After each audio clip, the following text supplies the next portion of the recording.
बराली माछा ल राम्रै रहेछ त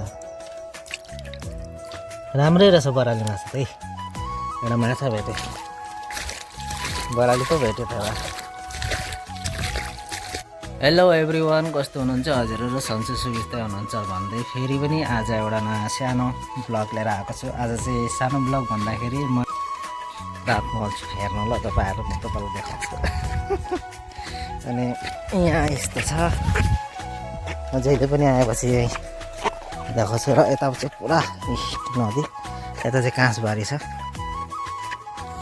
र अलिकति अगाडि गएपछि चाहिँ म आज दाँत मोलेछु। दाँत नमोलेको आज 2 दिन भयो भन्नु पनि शरम लाग्छ होइन। गाउँमा आएपछि त्यस्तै हो होइन, दाँत सात मोल्नु मन लाग्दैन नुहाउनु मन लाग्दैन। अनि अहिले चाहिँ म भर्खर नुहाइधुवाइ गरेर अनि यहाँ आएको छु नदीमा। अब दाँत मोल्छु, पानी यस्तो आउँदैछ। अब पानी बोल्यो अनि यसरी लियो पहिले लिएर बोल भाइ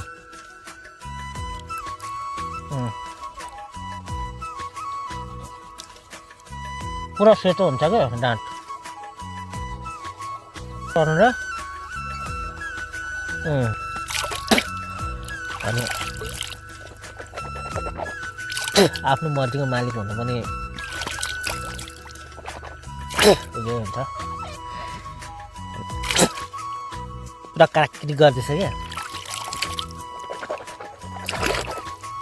अनि मुख धुलाइसक्यो अब अनि आज 2 दिन भएको थियो मैले मुख नधुलाएको अनि आज धुलाइसक्यो। अनि म चाहिँ अहिले नदीकोतिर आएको छु। यो भयो जलेकोसुती नदी मुखमा पुरा भालो नै छ। ए यहाँ माछा मरेछ माछा।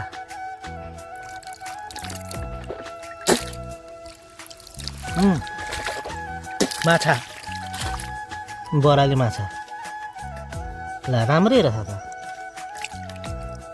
राम्रै रहेछ बराली माछा त्यही एउटा माछा भेट्यो देख्नु भयो बराली माछा एउटा राम्रै रहेछ। अनि यसरी बराली माछा भेट्नु भनेको त राम्रो कुरा हो। अरू पनि छ कि हेरौँ न, बराली पो भेट्यो त एउटा। अरू केसले होइन ठन्डाले मरेको यो। अनि म चाहिँ अलिकति अगाडि जान्छु ल भेट्छु कि अरू फेर्दिनँ होला भन्दै आशा गर्दै आजको ब्लग चाहिँ यहीँ खतम गर्दैछु। आउनेछु नेक्स्ट ब्लगमा हेर्दै गर्नु होला। By by.